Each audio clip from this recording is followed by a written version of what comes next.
Buenos días a todas. Esperamos que estén teniendo un buen día hasta ahora. El día de hoy estaremos presentando ante ustedes un video sobre la neuroeducación, la neurociencia, así como también las emociones, sus componentes, el cómo se desarrollan en los niños de la primera infancia, entre otras cosas muy interesantes que verán a continuación. Primeramente, pasaremos a darles el concepto de neuroeducación.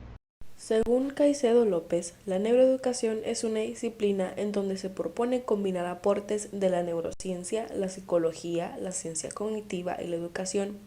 Se centra en la comprensión de cómo aprende el cerebro y usa esta información para desarrollar métodos que puedan tener mayor eficacia y eficiencia para guiar las propuestas de nuevos currículos y de nuevas políticas educativas. Por otro lado, Mora afirma que la neuroeducación puede transformar la actitud de muchos maestros, en el sentido de producir en ellos un tono diferente, emocional y cognitivo, en su forma de ver la enseñanza, de mentalizar y de responsabilizarse frente a la capacidad que tienen los cerebros de los niños de cambiar en lo que respecta a su física, química, anatomía y fisiología. Es decir, en la capacidad de incrementar una sinapsis o eliminar otras, y de conformar circuitos neuronales cuya función se expresa en la conducta. Interesante, ¿no? Esto nos da paso para mencionar algunas de las aportaciones de las neurociencias a la educación. Sander nos explica sobre las implicaciones psicopedagógicas para las prácticas de otros procesos conscientes en aprender a pasar de las respuestas de un procesamiento emocional inconsciente a un procesamiento emocional consciente. Es más importante que las respuestas emocional consciente sean bien aprendidas, ya que esto depende de la convivencia del niño y la violencia. También nos dice que algunos comportamientos y el bienestar del niño lo podemos investigar con la vida personal, social y necesitamos evaluar las emociones del niño o la niña. La neurociencia nos ayuda a comprender cómo influyen las emociones en nuestro proceso de enseñanza hacia un aprendizaje. Se ha demostrado que aprendemos experimentando y que este aprendizaje lo recordamos con mayor facilidad a lo largo de nuestra vida. Alumnos o alumnas, tal como las relaciones que existen entre sus emociones y sus pensamientos, para poder así ejecutar ideas para una enseñanza a una forma eficaz hacia esos niños o niñas. Ahora, sabiendo esta información, ¿no te preguntas a ti misma cómo podrías aplicarlo en el aula? Te lo decimos aquí. ¿Cómo se puede implementar la neuroeducación en el aula? Actualmente se sabe que la neurociencia nos puede ayudar a mejorar la enseñanza dentro de las aulas, pero ¿cómo podemos aplicarla en un contexto educativo a nivel preescolar? Lo principal es no tener limitaciones a la hora de recibir información. Es necesario que todos participen activamente en la elaboración de ello. Como primer punto, se debe crear un clima positivo. Aquí los maestros deben aprender a controlar sus emociones y sus expresiones emocionales para que esto sea positivo y se pueda contagiar a los niños. Además, se recomienda que se mantenga el estrés dentro del aula a un nivel mínimo necesario para mantener a los niños motivados y activos. Como segundo punto tenemos el potenciar el aprendizaje emocional. Se sabe que las personas contamos con una memoria emocional muy sólida y arraigada a nuestra genética. Es por ello que una estrategia que nos da la neuroeducación es crear conexiones emocionales en el contexto del temario. Por ejemplo, crear conexiones mediante actividades como las artes visuales, entre ellas se puede incluir el teatro y la danza, que son las que pueden activar nuestras respuestas emocionales que fortalecen nuestro aprendizaje. Como punto número 3 tenemos el utilizar diferentes estilos de enseñanza. Los niños se sabe que aprenden de distintas maneras. Algunos son visuales, otros auditivos y varios destacan en actividades físicas. Se recomienda utilizar imágenes, videos y prácticas corporales para poder estimular todos sus sentidos. Como punto número 4 tenemos el establecer un entorno físico óptimo. Aquí se recomienda utilizar música tranquila para que los niños puedan estar relajados, tranquilos y asegurarse de que tengan una iluminación de lo más natural que se pueda, evitando luces fluorescentes. Como punto número 5 tenemos el aplicar distintas actividades para enseñar el mismo tema. El aprender y el almacenar información en la memoria a largo plazo mediante la repetición es de las mejores técnicas que hay. Sin embargo, el estarlo haciendo con una sola actividad suele ser muy aburrido y enfadoso para los niños. Por eso es recomendable que se realicen distintas actividades en donde puedan promover actividades de experiencia y se propongan actividades y problemas en lo que tengan una solución. Como punto número 6, se recomienda realizar proyectos usando la experiencia personal. El implementar estrategias educativas como proyectos en los que suelen haber preguntas, retos sobre temas vistos en clase. Se sabe que el aprendizaje también de los estudiantes ocurre de forma provocativa y autónoma. Es recomendable que los alumnos aprovechen herramientas tecnológicas de una manera responsable. También no olvidemos que podemos utilizar videos, blogs y materiales de multimedia. Como punto número 7 tenemos el hacer actividades físicas o al aire libre. Se sabe que la actividad física proporciona beneficios tanto como para el cuerpo como para el cerebro. En el ámbito educativo, los niños prefieren las sensaciones donde motivan a salir del patio, no necesariamente estar todo el tiempo dentro del aula, sino que también crear experiencias fuera del aula. Esto aumenta considerablemente las consolidaciones del aprendizaje. El movimiento corporal mejora la retención de la información por largos periodos, por lo que nos resulta conveniente incluir actividades físicas en el plan de educación anual. Como punto número 8 tenemos el brindar retroalimentación. La retroalimentación puede ser hecha tanto como por el docente como por los mismos compañeros de la clase. Sin embargo, es necesario que sea específica, clara y centrada en la tarea, no en el alumno. Debido a esto, a que se toman en cuenta las necesidades reales de los estudiantes y con ello se podrán promover soluciones que mejoren su aprendizaje. Espero no se estén quedando dormidas, porque apenas vamos comenzando. Ahora vamos a explicar cómo se integra el estudio del cerebro a la neuroeducación. Conocer cómo funciona el cerebro y cómo aprendemos es fundamental para el proceso de enseñanza y aprendizaje. La mayoría de los niños son curiosos por naturaleza. Tienen todo un mundo por descubrir y quieren hacerlo con ganas y aunque conlleve riesgos. Meter el dedo en los enchufes, tocar el agua o el fuego o llevarse a la boca cualquier cosa que encuentren en el suelo para probar su sabor y textura. A medida que van creciendo y desarrollando su personalidad, la situación cambia y algunos pueden perder el interés. Dada esta realidad, ¿cómo continuar estimulando su curiosidad? ¿Cómo motivarlos a hacerles partícipes en su aprendizaje? ¿Qué pueden hacer los profesores para mejorar el proceso de enseñanza y aprendizaje? La neuroeducación ofrece respuestas a estas preguntas. Es la unión de las ciencias de la educación, el conjunto de disciplinas que estudia la educación y las prácticas educativas como didáctica, pedagogía, antropología o sociología, con la neurología que estudia el funcionamiento del cerebro. La neuroeducación ha generado un enorme avance en el proceso de enseñanza y aprendizaje, ya que contribuye a potenciar tanto las capacidades emocionales, ser consciente de las emociones y gestionarlas adecuadamente, como las neurocognitivas, cómo procesamos la información y cómo empleamos posteriormente, es decir, el aprendizaje, lo que incluye la percepción, la atención, la comprensión, la memoria y el lenguaje, entre otras. A lo largo de estos más de 30 años en los que se ha profundizado en la neuroeducación, en cómo aprende el cerebro y su relación con la educación, se han hallado diversas evidencias científicas que han permitido mejorar tanto el proceso de enseñanza como el de aprendizaje. Algunos de estos factores son las emociones.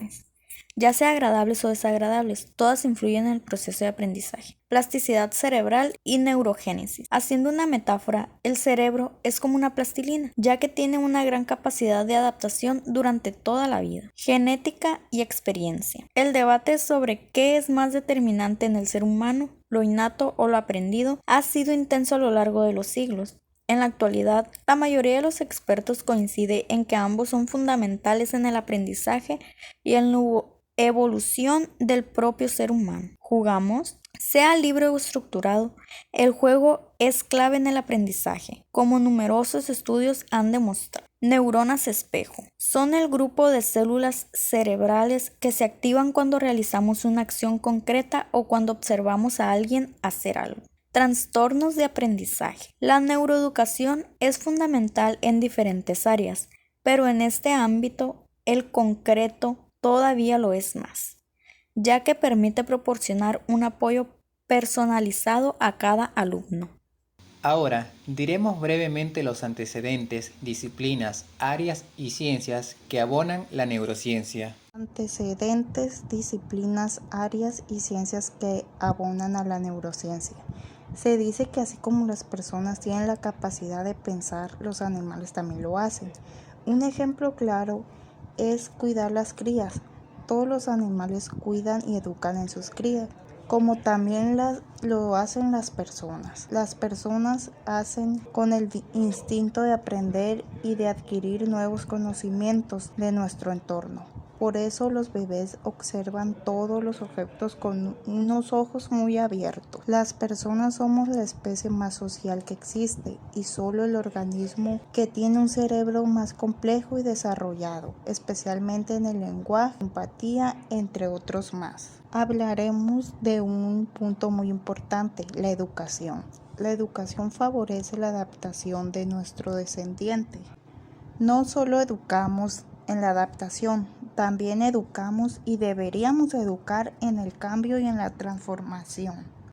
Se dice que el cerebro es el órgano rector que dirige, integra y gestiona las múltiples actividades del cuerpo.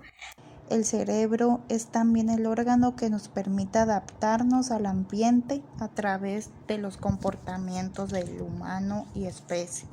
Se dice que la educación lo es todo.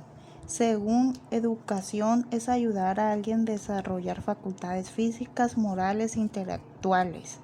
Las consecuencias que esta tiene son que todos educamos, los padres, vecinos, maestros y toda la sociedad en general. Todo lo que oímos, pensamos, sentimos, compartimos, todo lo que nos emociona y nos hace pensar, nos educa y nos reeduca constantemente. Otro punto clave es la mente. En neurociencia, la mente es el conjunto de facultades físicas y capacidades intelectuales de personas.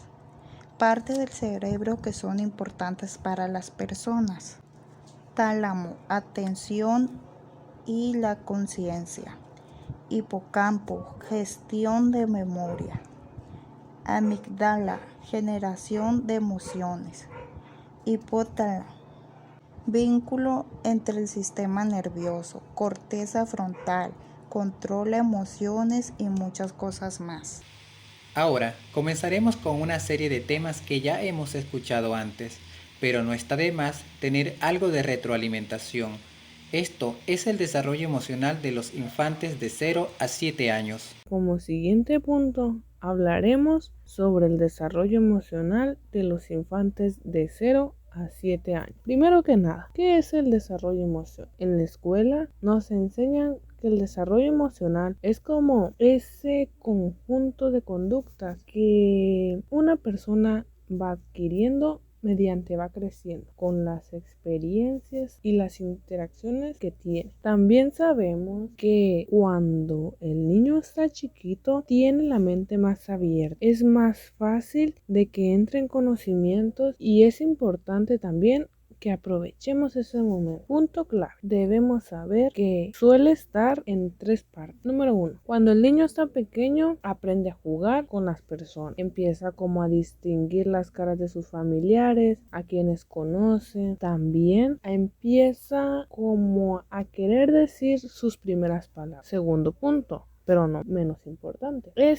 Vuelve las primeras palabras, pero más refuerzo. Empieza a ser consciente de que el cuerpo se puede controlar. Y también nos dicen que se apegan mucho a sus progenitores y se sienten con miedo si se separan de ellos. Aquí viene es cuando el niño empieza su etapa de aprenden a socializar, que es parte muy importante en la vida de los niños. Empiezan a colaborar con los demás para conseguir lo que ellos quieren. También empiezan como a competir y a sentirse muy bien cuando las cosas les salen bien, cuando logran algo, o se sienten enojados porque fracasaron en algo.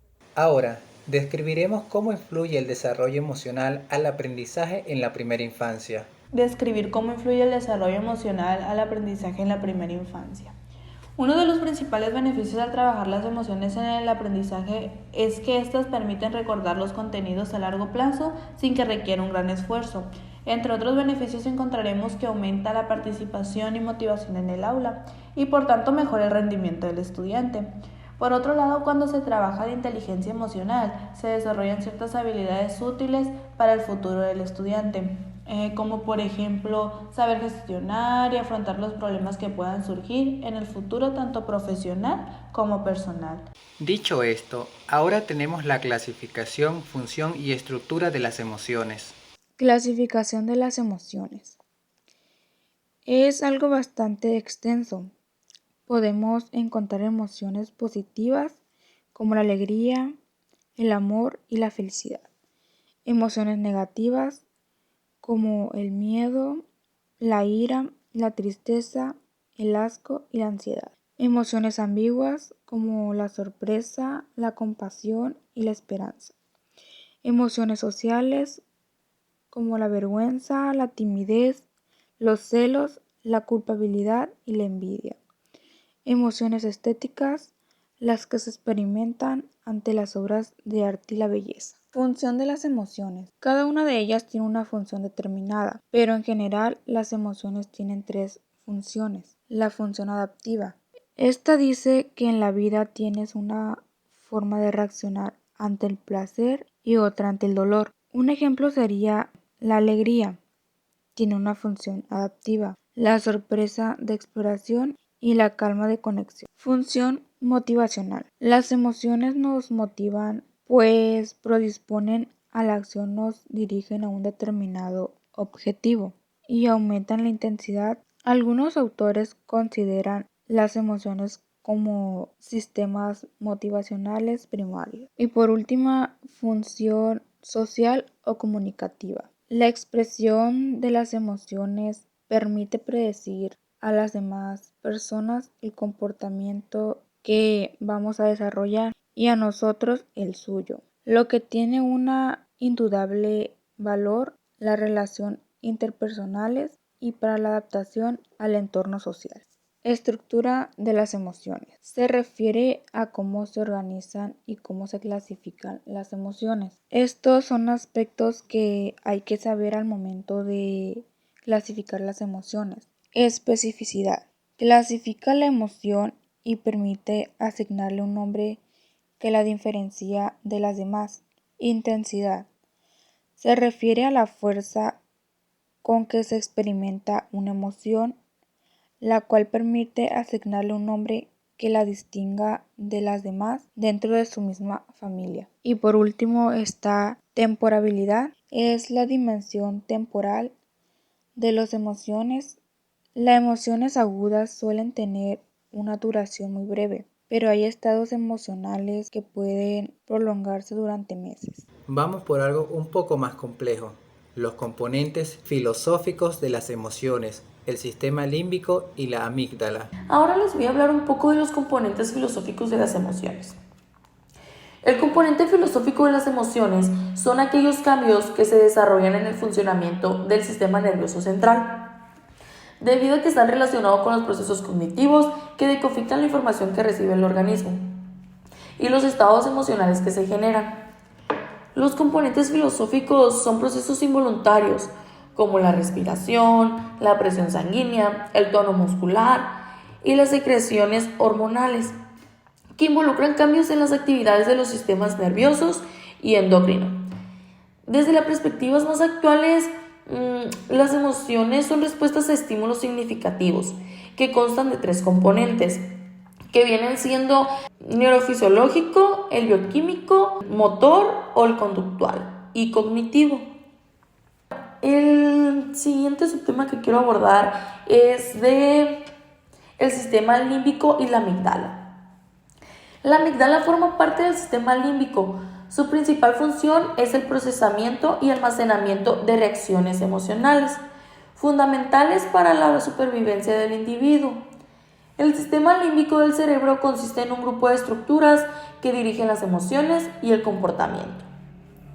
La amígdala es la encargada de recibir las señales de peligro potencial, de desarrollar una serie de reacciones que ayuden a la autoprotección. La amígdala es un conjunto de neuronas que forman parte del sistema límbico y se localizan en la profundidad de los lóbulos temporales. El papel principal de la amígdala es el almacenamiento y procesamiento de las respuestas emocionales positivas y negativas, tanto a nivel consciente como inconsciente. El cerebro social y el papel de las neuronas espejo en la familia y en la escuela. El cerebro social y el papel de las neuronas espejo en la familia y en la escuela y el papel de cada docente. Las neuronas espejo nos permiten entender la mente de los demás, no solo a través del razonamiento, sino como también a través de la imitación. Las neuronas espejo pueden definirse como un grupo de neuronas que se activan cuando realizamos una acción o cuando vemos una acción en curso.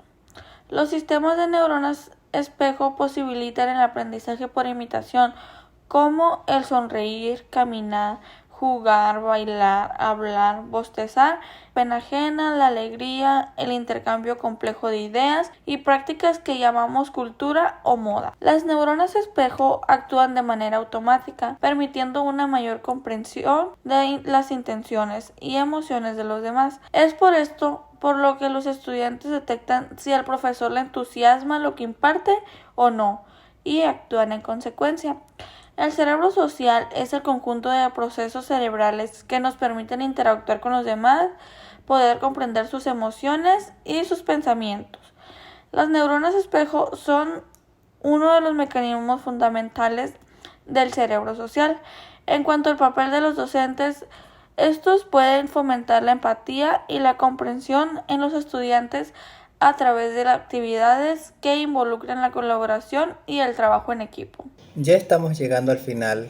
Como uno de los últimos temas viene la incidencia de las emociones en los procesos de enseñanza y aprendizaje y algunas reflexiones al respecto relacionadas con las niñas y niños de seguimiento a partir de las observaciones realizadas.